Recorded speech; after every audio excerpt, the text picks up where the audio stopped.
Bismillahirrahmanirrahim. Alhamdulillah Rabbil Alameen. Assalatu salam ala Rasulillahi sallallahu alayhi wa sallam. Halim wa salim bikum.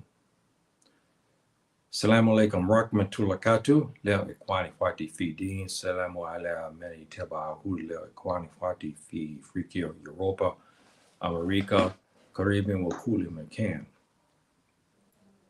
To my full-bait community, Anjurama Salam wa Jautali, Jamwali, Hamdulillah Jam. My dear brothers and sisters, today, short notice, but there was a topic that I wanted to talk about. And it's still historical because we have cases of this, but this is a different topic, something different that I've been thinking about for a while. I started to look up and do research about it again. And so I decided to talk a little bit about it today. And again, it's kind of off to the track of talking about Kaaba and talking about the Fulani people and African history and so forth and so on. But I wanted to cover this because this is a topic that anytime it has to do with the Kemtiyu, it is on topic. And this is an issue because this is starting to come up more often now than before. When we're talking about the Kemtiyu adopting Toubab children, white children. And this is an issue that has been raised, trans racial adoptions. And we know more of these adoptions to be that of the white parents or a white woman in particular, Toubab woman, adopting Black children, which seems to be the norm. But in rare cases, we have Blacks, Kemtiyu, or Kemti, like him, Kemti, a Black man, who decides to adopt a disfortunate little Toubab girl. And all children are innocent, irrespective of their nationalities. I'll see who's arrived here. Boy, computer slow. Well, alaikum salam, my dear brother. Thank you for showing up. Thank you very much. Thank you showing up today. Oh, yes. Okay, dear. I understand, my dear brother. You're a different time zone. Shokran, thank you for telling me that your slot door is very, very imminent. So thank you very much, my dear brother.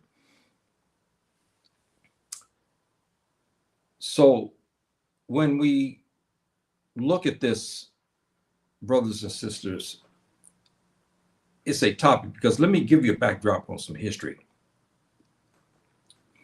We had in Andalus, those who followed me over in the past know about the case raised 2.5 years ago now about the Fotofola, Mambara, the Sanike, Wolof, Mandinka. There was a whole host of African brothers, Muslims who went into Andalus, along with their Tuareg brothers from the north, and went and kicked butt, and 711 established Islamic Emirate. And as they fought their way through modern day Spain, in these cities, they had women, children, men came to fight, or they just disappeared and they left their women folk and their children to fend for themselves.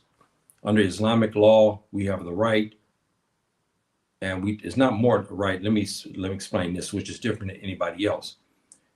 We are ordered to take in these women and children. We don't let them fend for themselves. We put them under banner of Islam. We give them protection. And so we have to understand and acknowledge that. And so we had Black soldiers, Kemtiyu soldiers, actually Mujahideen soldiers, actually adopting these Spanish women and their children. So we do know this was a situation that did occur way, way back around 7/11 and so forth and so on. So we know this kind of situation happened in that time. In modern times, there were cases. A movie was Louis Gossett Jr. played in this movie. He was a Southern uh, uh, uh, farmer, and there was the next farm over where you can imagine during his time. This is in the 1930s, and you imagine the racism was very, very, very, very deep and very, very, acute. And there was a family of mother and father that they were very abusive towards their children. The children always run to his farm to get safety from him and get food and shelter because their parents just mistreated them because they were always high all the time on, on drinking and so forth and so on. And this issue, came up to where when it's found out these children were hiding among them, they came to arrest him. He fought a lot of them, but finally he was arrested. He was beaten. And when this case, Louis Gossett Jr., I can't think the name of the movie when it was made, but you look him up. He's passed on now, famous actor. And when they released him and let him go back, the little boy and little girl were beaten so bad that he defied the order of the judge and the sheriff to stay away from these children, even though children kept running to him for safety. He pleaded with the judge, said, "Please let me take them for safety until we can find something else." But because of racism, they said no. After he was released, it was days he didn't see either one of the children. And he got worried about them, and something told him to go over there. So he went over there, he sneaked over there, and he found the little boy and girl, white boy and girl, little children. They were 5 and 6 years old, respectively, at that time. They were beaten almost half to death. He defied the order. He cried a lot, picked him up. They knew who he was. They left him to die. This is the two white parents. He picked him up, took him to his farm. When the sheriff came with a posse, all were ready now to lynch him. When they saw how bad the children were beaten, and the children held on to him, and the little boy of 6 years old said, "If you kill him, you have to kill me too." And then they allowed the two to stay with him, and they officially allowed him to adopt these children. These cases do happen. They're rarities, but this situation called for somebody to protect these children, irrespective, even though they were white, and he was a black, a farmer, and so forth and so on. So we have those cases like that, brothers and sisters. But we do know most of the cases where we have, the white families, Toubab families, adopting black children. What's interesting, we got, let me see here, we got, okay, here, my cousin. How you doing, my dear cousin? Wa alaikum salam. Thank you for showing up, my dear cousin. Thank you very much. This is a different type of a talk today.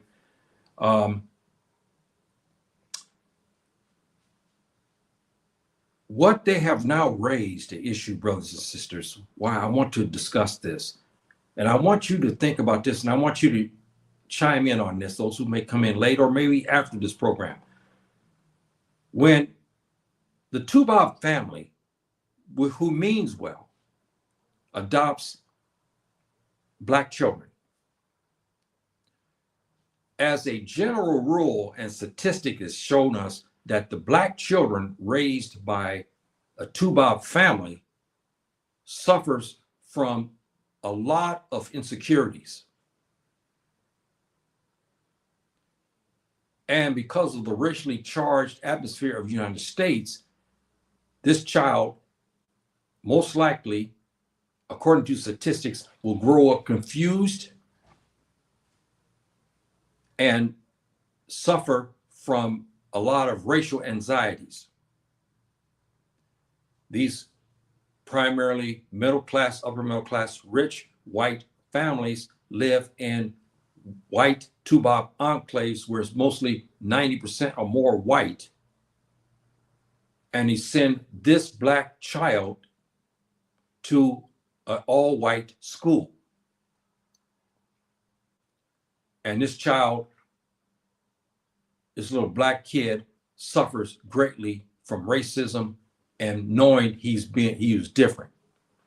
Many times they grow up, they didn't even understand the differences until they actually went to the school. And when kids begin to make fun of their hair or their skin color is when they realize now they were different, and it caused a backlash when they got in the house, because white parents cannot train, in retrospect, a black boy to be a black man, to grow him up, for him to understand who he is.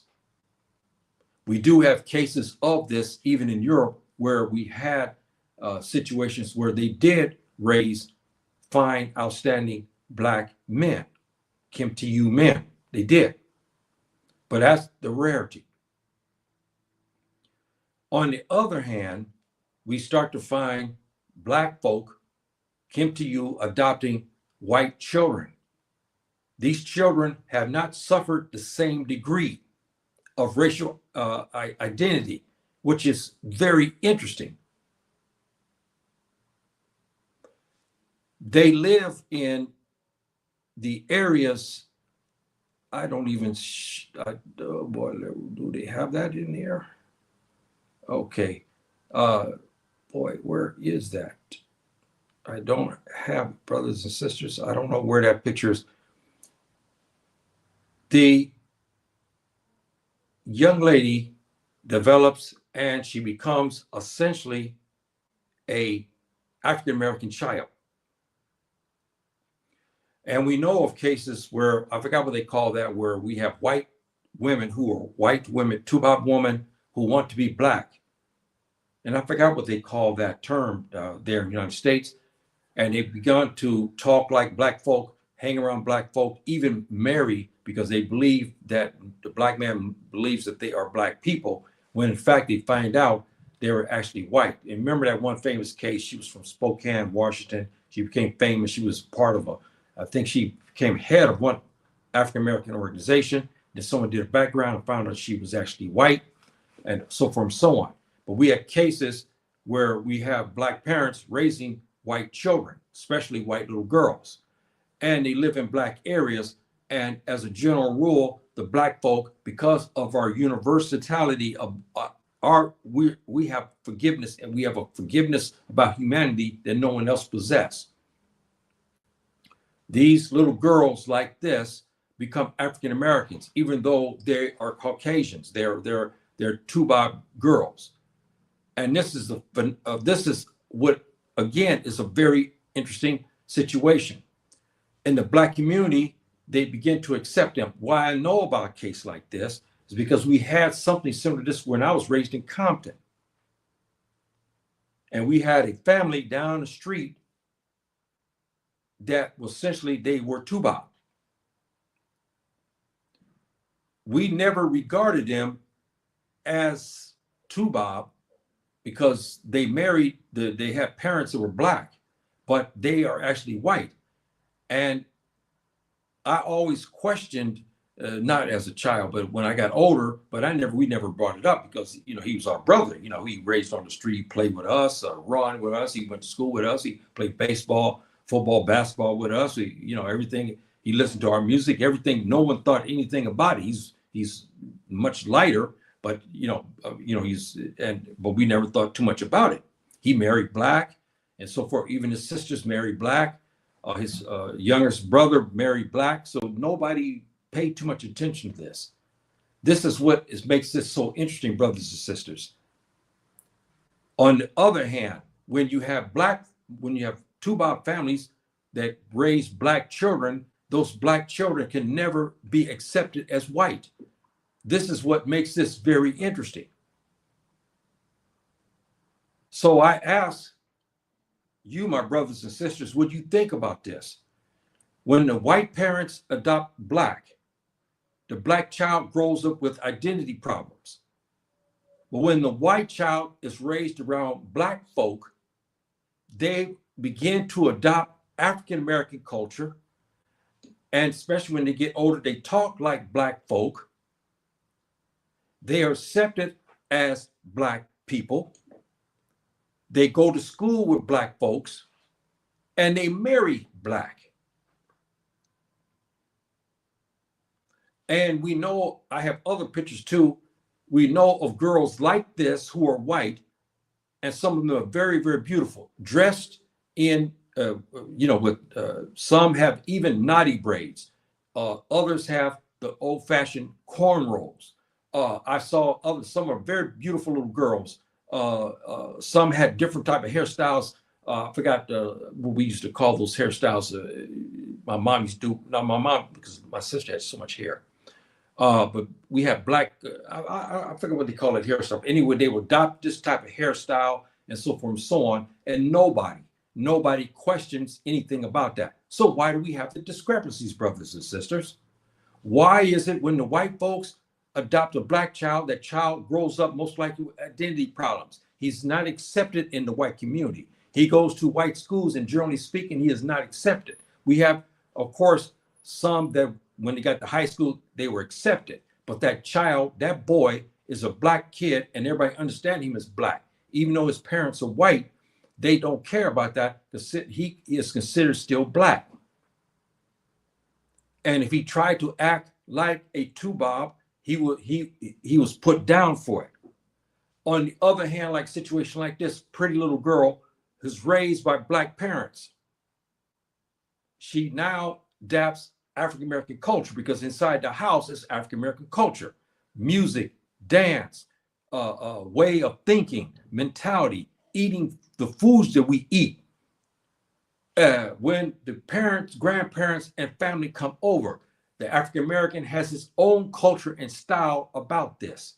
She has adopted that. And she goes through her life among African-Americans, accepted as a general rule by African Americans, and she marries an African American man, Kemtiyu. So this is some of the things, brothers and sisters, I'm raising this issue, and I'm trying to make a point, but I'm trying to get you to think about something, and I'm hoping that you guys catch something what I'm trying to tell you here. We have some comments here. Our cousin says whites are also welcome in the hood areas, and they grew up with. Yes. Now that's interesting, isn't it, my cousin? Isn't it? In Compton, again, we had a situation similar to this, and we also know. I remember when I was in school, in elementary at Rosecrans Elementary School in Compton. This way back, okay, you guys, 1950s. So a long time ago. But I remember there's two little white girls who lived not too far away. And her name, one was Charlotte, and I can't think of her sister's name. They used to always walk with me or come to the house. And I remember my mom got to the point she didn't like it. Because you got to remember something, how it was in the 50s, okay? We still, Compton was developing, and there was a lot of racial animus, and whites was living on the eastern side of Compton, and black folk was living, on the western and in the central as we started to take over the city. So there was a lot of hostility. So this is a very interesting, phenomenon. Even when to the point where we grew up in the hood, they didn't mind them using the N-word, which we use. Yes. Now in my generation, we didn't use that word much.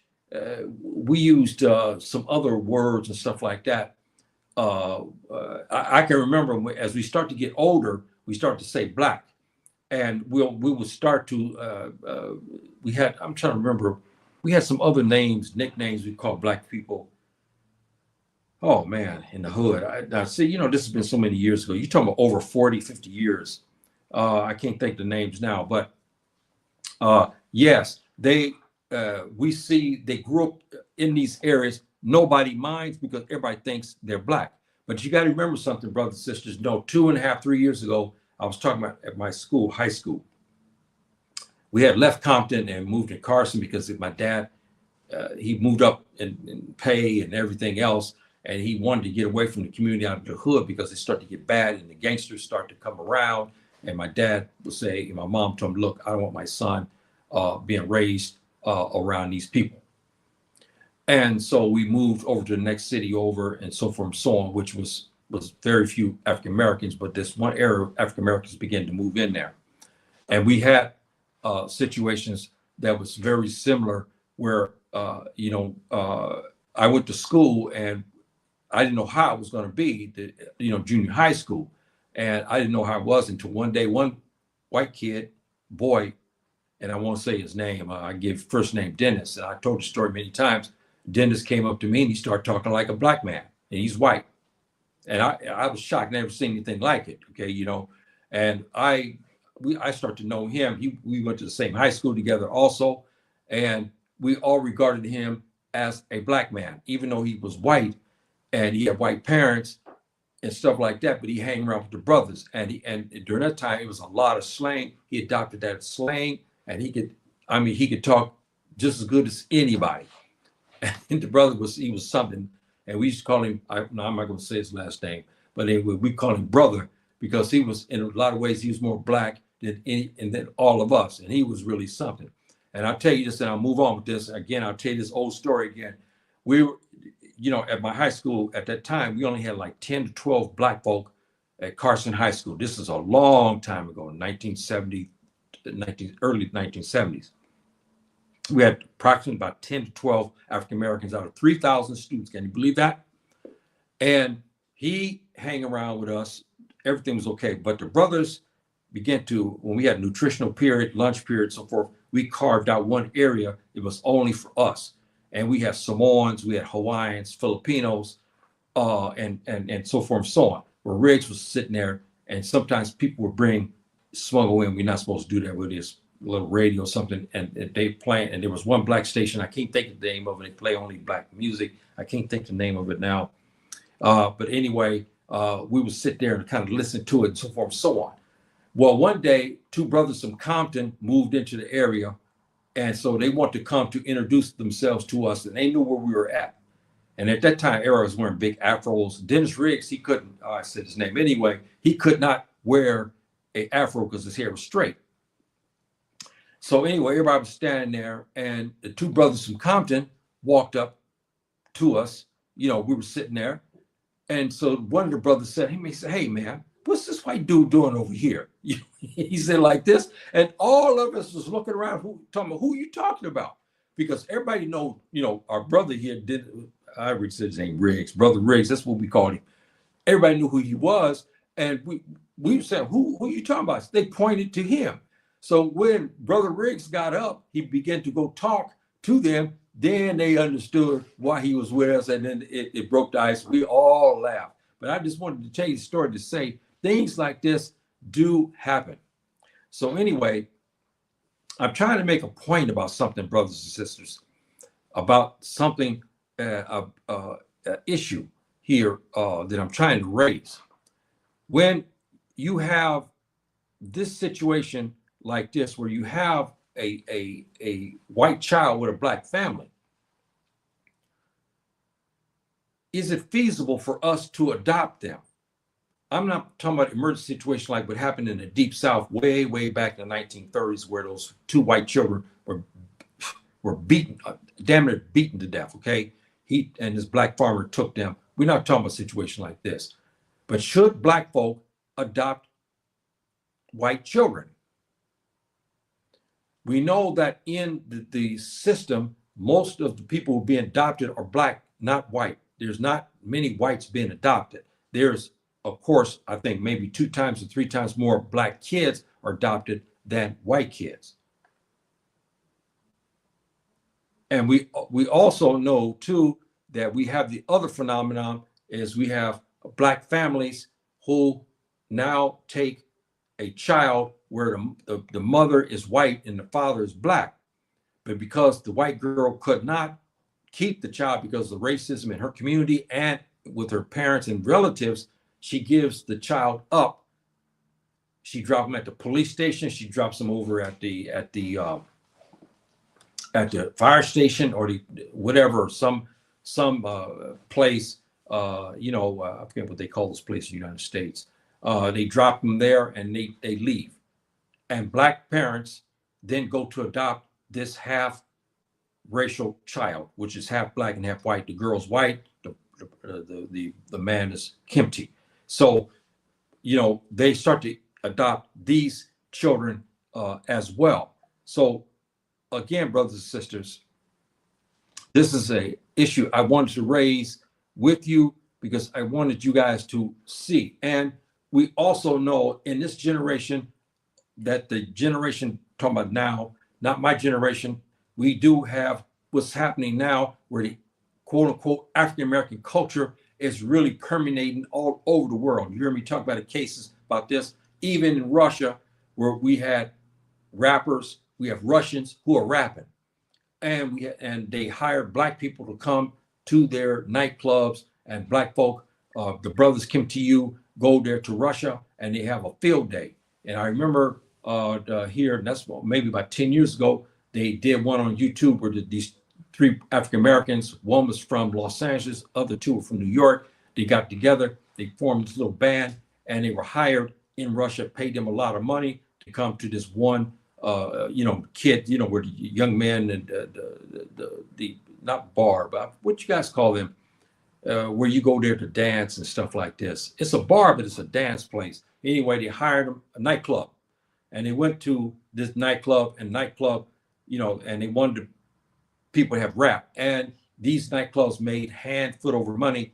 You'll start to see girls like this, Russian girls, starting to braid their hair like African American women.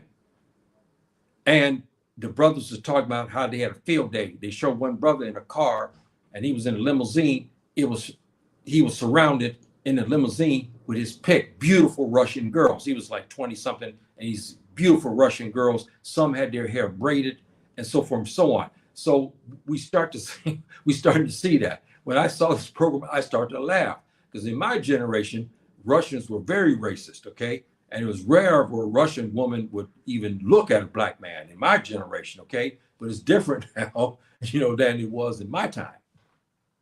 And so we had cases, we have European Toubab girls adopting African American culture and style. We start to see that. When I went to Ghana in 2002, I had a situation that happened to me, which was very, very interesting. I didn't even know anything like this even existed.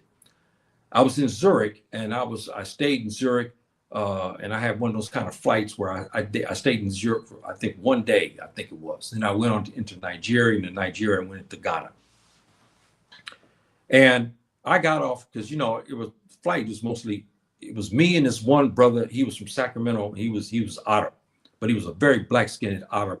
It was me and him, and they had segregated us. This was bad too.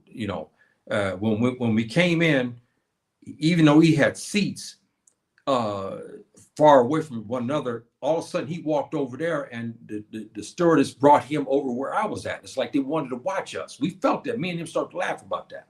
So anyway, when we got out and we had to wait, and I got out and I went away. I was sitting away from the Toubab. All those Toubab. I got away from them. I was sitting over by myself. I had got a little some snack or something like this from the snack bar, and I was sitting there. These three white girls Toubab girls walk up to me. They were young women, and they sit next to me, and they start talking to me, asking me many questions, and they were going to go to Ghana to meet with black men because they wanted to have half white, half black babies. I never heard of such a thing. I mean, but they were going there for that.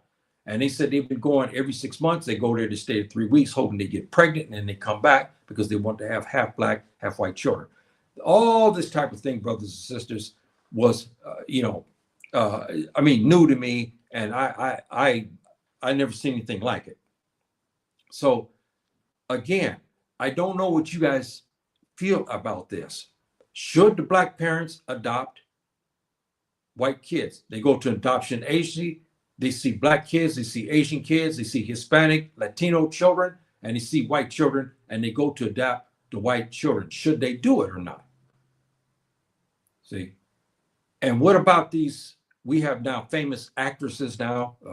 Sandra Bullock was one of them. There was, I can't think their name. She became Muslim. This other one, Jolie, or I can't think. She adopted a black child, and some others have adopted black children. But we know that we have white parents who go to adoption agencies looking for black children to adopt. We know this. But we also know that the psychologists, black psychologists, have interviewed these children and examined them and found by the time they're early adults and or in their teens, they suffer from identity crisis. This is very, very, very, very interesting. But on the same token, brothers and sisters, okay, when this little girl here was adopted by a black father, Kemtiyu adopts, he has a child, a black child already, but he adopts a little needy Toubab girl. They're innocent. I don't care who they are. They're innocent children. He adopts her. She becomes this. And they don't seem to suffer from identity crisis. You guys understand what I'm trying to say? Why is that? Why is this particular situation where the white child adopted by black parents are not experiencing the same anxieties as black children adopted by white parents? This little girl here grows up among black folk, and she is accepted by black folk, and she even marries a black man. So this is an issue, brothers and sisters, that I'm raising, and I'm hoping in future somebody will chime in on this, because this is unauthorized talk, I know, and I don't even know how many people will even get the notification, because I had it out with YouTube again. They tried to fix the problem. We have somebody in YouTube who's in cahoots with the Toubab enemy that I'm, that's around me, and to create a false dummy site so they can control, because I have all these people that subscribe, and yet I have very low numbers, and it doesn't make sense. It doesn't make sense. And then when you get 90% of people say, hey, I'm not getting notification. We know what's going on with that. So I don't even know if they will even get this or not. I've had so many brothers tell me they thought I was finished. They haven't heard anything else from me until they go to YouTube after many months, because they've been busy. They find all these videos, says nope, they have never been contacted. It's really a travesty. But I just want to make that point, brothers and sisters. I don't know what you feel about this, and I want you guys to think about this. And I'm trying to make a point, because this is a big issue, brothers and sisters, in the United States. And these transracial adoptions are really a very, very touchy situation. We've had famous cases also that they made movies out where you had a black man, famous black athlete, who was, no fault to him. He was doing his thing, and so forth and so on. And one day he found a child, a white child, where this young white girl, a Toubab girl, she was 16 years old, and she had ran away from home. She was pregnant, that's why she ran away from home. And you know what happened? She's just a young woman. Her boyfriend was white, and she's white, but they could not have the baby because it wouldn't be accepted. So they ran away together when she had the baby. Then she came back home because the parents thought that she ran away. She was just, a rebellious little girl, and she ran and came back. Well, they dumped the baby. This athlete, this is in the 1980s, this athlete happened to come along, and he heard like something near a trash can. It was cold, and he didn't know where it was, and he was an animal or what, or baby, he couldn't tell. He looked behind the trash can, there was this little baby, a little girl. And he saw it, and he picked up the little girl. She was wrapped good, and so forth and so on. But there was no food for her. There's no diapers. There's no extra clothing. And now she's going to get uncomfortable because she's still a baby, and they can die from the elements because their immune system is not caught up with speed yet. So he picked up the baby, and he took the baby home. He called everybody. Everybody was trying to tell him what to do. He didn't know what to do, and so forth and so on. So he went to the police station, and he gave the child to the police, and the police took the child. But something told him, he started to go back to the police station, who turned it over to child services. He goes over there to visit, as this child now is like 1, 2 months, he started to fall in love with the child. He's a very, very wealthy athlete. And he finally put in adoption papers for this child.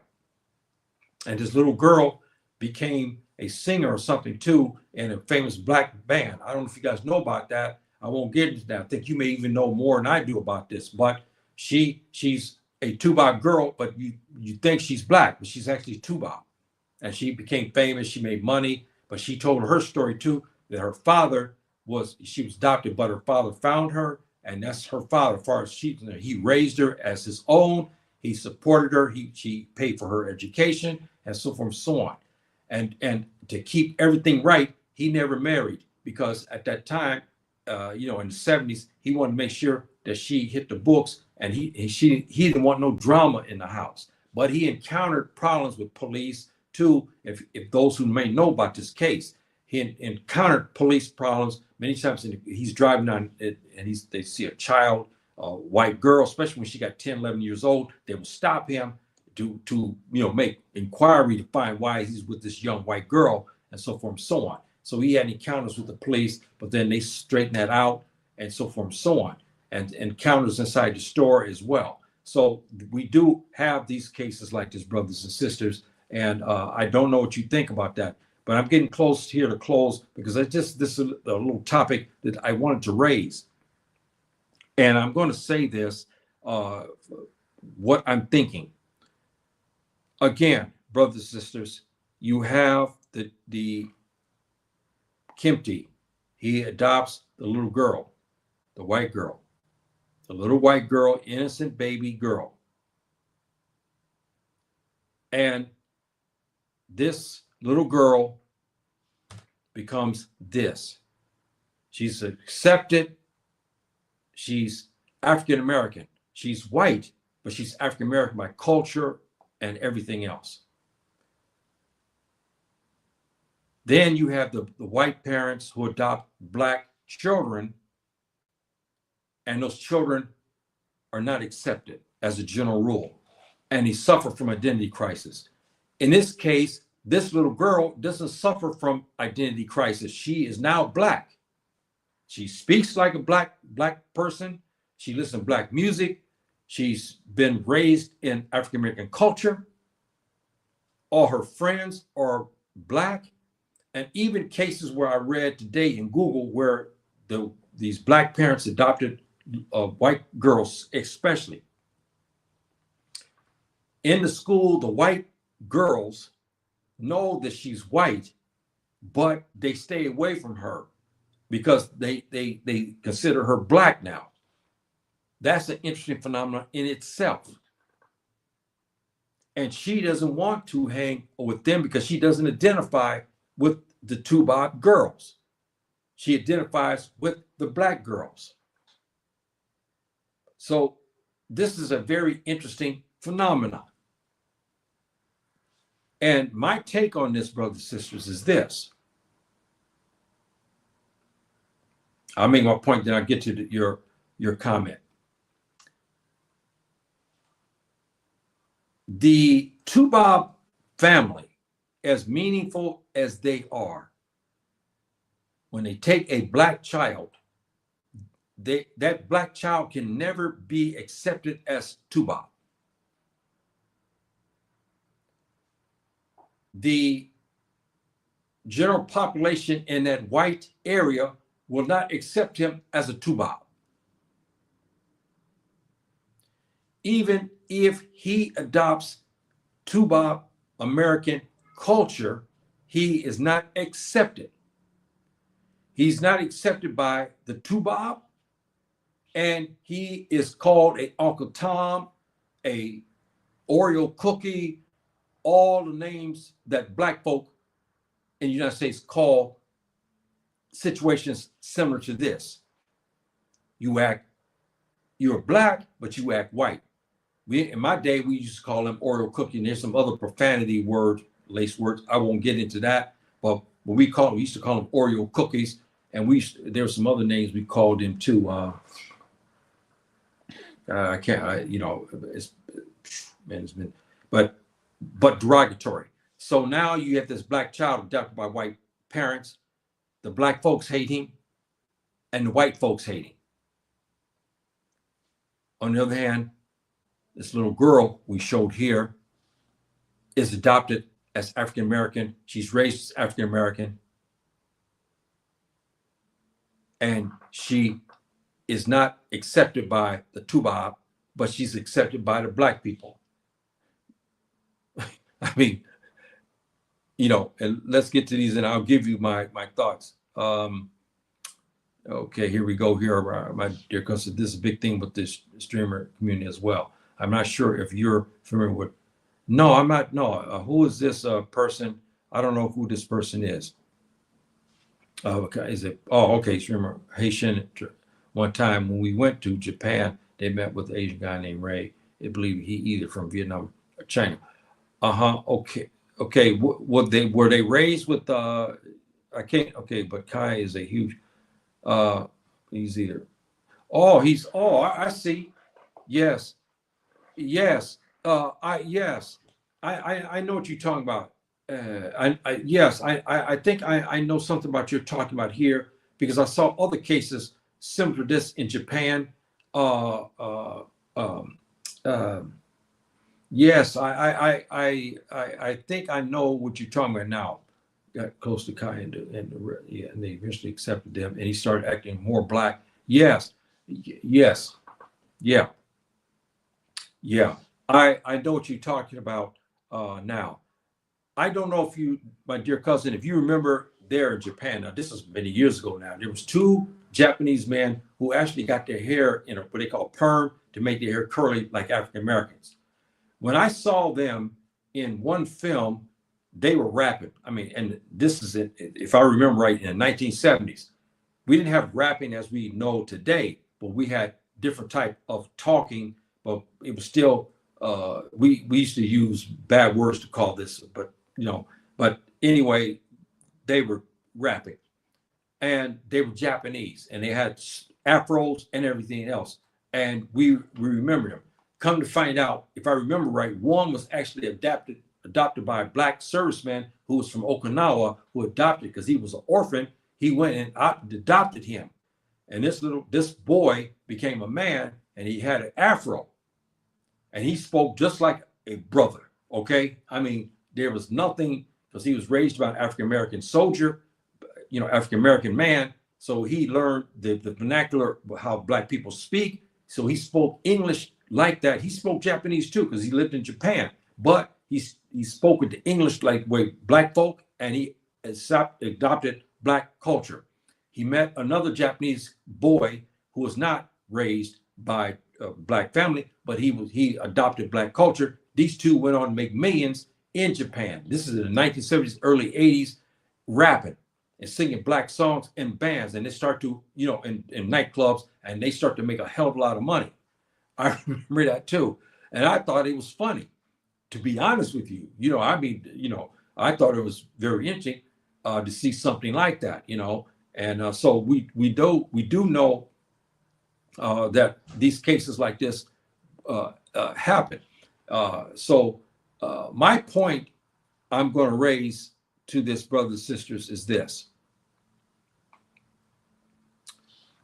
Black people have a special gift from Subhanahu wa Ta'ala. Since we created mankind, meaning Subhanahu wa Ta'ala created us, and from our loins, the other people were grafted from us. We were the first human beings, so we have this special humanity that no one else seems to possess.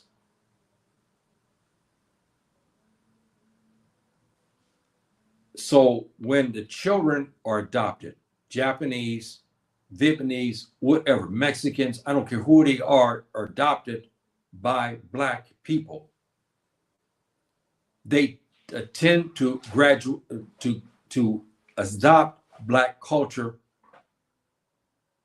and they don't suffer from identity crisis, even though they are Mexican by heritage, or they're Toubab by heritage, or they're Japanese by heritage. They adopt African American culture. it seems to be a fit for them. They gravitate to it and they cling onto it, and this is their way of life.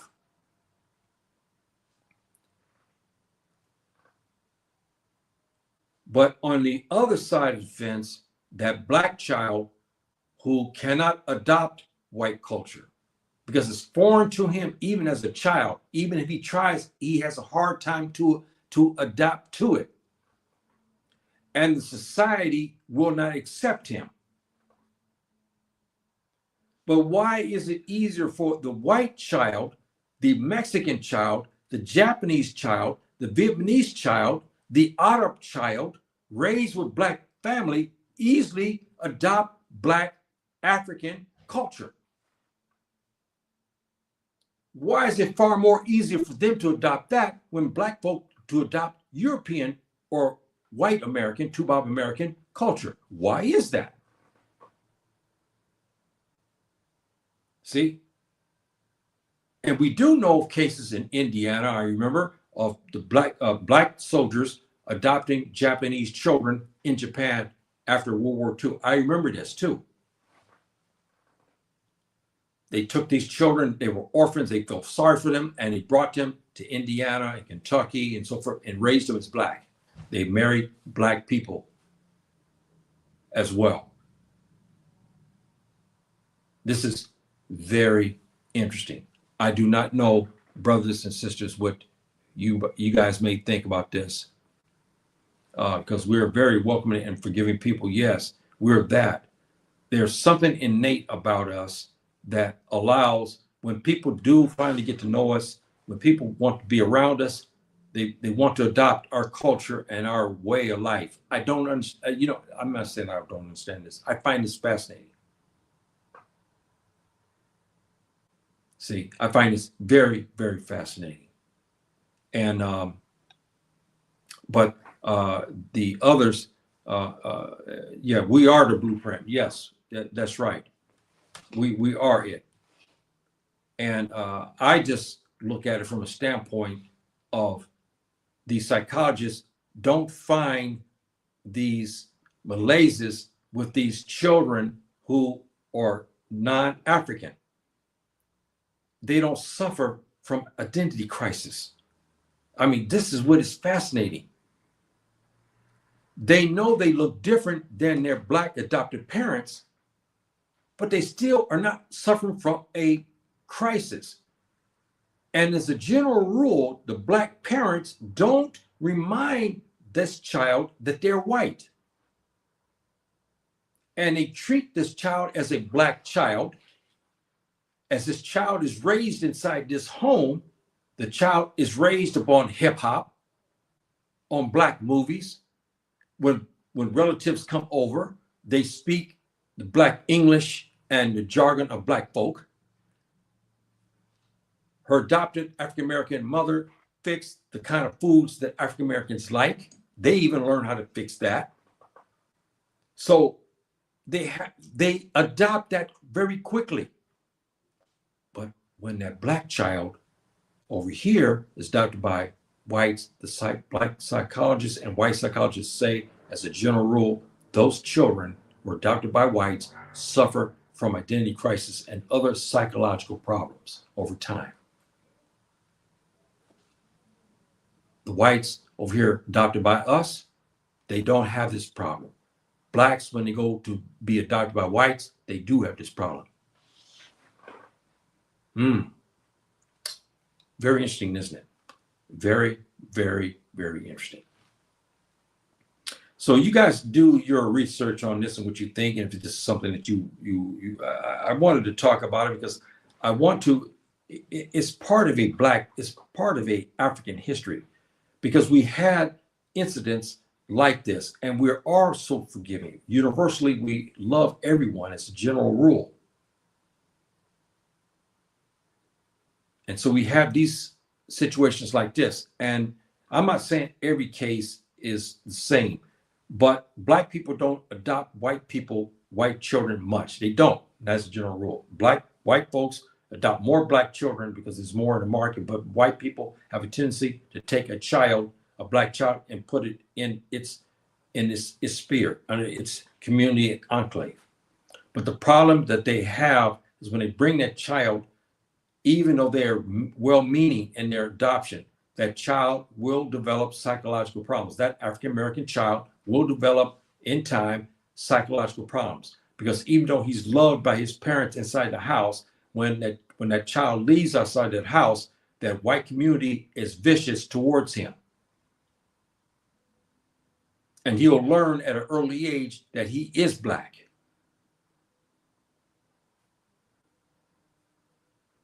I'm not trying to say that every white child is adopted by blacks, that the black children don't call her names. Perhaps sometimes they do, but that child has been encompassed in black people so much that it doesn't bother them as much, and they don't consider themselves to be white. And eventually in time, these children are accepted because they listen to their music, they even talk like them and everything. That's what's fascinating about this. So in a nutshell, and I will be closing here, in a nutshell, we have cases like this. We have African American parents who go to adopt biracial children. The mother's white, the father's black. They give it up for adoption. The family go to adopt this child who's half black and half white. Then we have the Kemtiyu. Oh man, okay, what's going on here? We have the Kemtiyu, who out of the warmness and love of his heart, he goes to adopt a little Toubab girl, innocent little baby girl, and he adopts her. And then we know that in the aftermath, these little girls now become African Americans, even though they're Toubab, but they become African Americans. And they dress, hairstyles, and everything. And a lot of black people consider them to be black, and many even think that they are part black. And this is another reason why they accept them. And because this little girl here, is raised around African Americans inside the house, so she understands African American culture, and she speaks as like African Americans. She has the same likes and dislikes primarily as African Americans. So this is why they're pretty much more accepted and so forth. But I just find this fascinating in that this little girl here doesn't have the malaises that a black child who's raised by white parents do seem to have. So this is a fascinating saga, brothers and sisters, to say the least. And I'm hoping that I touched your nerve today, so to speak, and that you think about something like this, and you think, and is it okay for African parents to adopt little white girls like this when they're young? I'm talking when they're babies, when they're young like this, adopt them. See, because what is your thought on this? Now in Islam we have rules and so forth and so on like this, but in Islam we don't have this racial code, so to speak, and so the impediments are much less. But the black people, even if they're Muslim or not, they tend to raise this child in such a way that this child does not suffer. White parents, even though they are well-meaning, because of the society that they're from, that child suffers when they leave that house, and that child develops psychological problems and identity crisis, because inside the house they're loved by white parents, but when they're outside the house they're hated by the white enclave in itself. And in school the children make fun of them, call them names, even the teachers may even discriminate against them, leading to their psychological malaises and so forth and so on, that these black psychologists have been saying. And even to the point where many black psychologists believe that white folks should stop to adopt black children, because these black children will suffer. Yes, black children still suffer even with black parents when they're adopted black parents, only use them so they take money from the state. And those children a lot of times are abused and misused. In the white homes, the children are not abused, but they suffer from another type of malaise. So in other words, we as black people, we catch hell. Bottom line, even from other black families, we still catch hell. But we're talking about a situation here where we have an adoption, and this situation where we have these little innocent white girls and white boys, primarily white girls who are adopted by black families, end up to become beautiful young women, and they are now African Americans like this, and they dress styles like this, and their parents treat them like African Americans, and the African American community accept them. This is the beauty of the Kemtiyu, brothers and sisters. This is what I'm trying to get at. This is the beauty of us. This is the beauty of our ancient ancestors, of ancient Kemt, and so forth and so on. The Kemtiyu have this special love, and why people come to get to know us, they adopt our culture. In ancient times, now we'll close, brothers and sisters, in ancient times, when the Greeks and the Romans came into the.Toubab, what happened? When they began to take over, they even adopted the names of the Medneher. They even adopted names that from the the.Toubab, which, if you know about my class, I talked about this issue about the 5 names that a pharaoh accepted. The the.Toubab accepted these cultures anomalies and went and became essentially Kemtiyu, but they weren't Kemtiyu, but they accepted the language, and when they took the title of pharaoh, they even used the names in Medneher to call themselves this, which adds to the confusion, and so forth and so on. So we have people who far more willing and ready to adopt the culture. And then you have to look at this last point. Around the world today, you have everybody knows about rap. Everybody knows about Black English, the way we talk. Everybody, even around the world, have adopted our handshakes. They have adopted even in the sporting realm. When they see our famous African-American basketball players, the things they do, celebrations, and so forth and so on. You look at the European teams, you see the the.Toubab European players adopting the same thing like the African Americans. Famous white the.Toubab American basketball players like Larry Bird, and in my time, you guys don't know about his name is Rick Barry. And Rick Barry was a very, very good player. He was not like Larry Bird, but he was a sharpshooter, very, very good player. He went on record way back in the 60s and 70s and say, even though he was white, he said, my game is black. And that caused a big, big, big problem in my generation, because it was unheard of for the.Toubab to say such a thing like this. His name is Rick Barry. You look him up.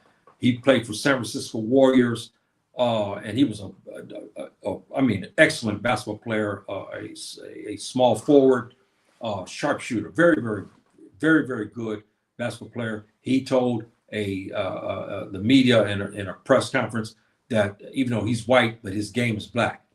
Larry Bird, on the other hand, made some comments about the same thing about his game, about how his game is black.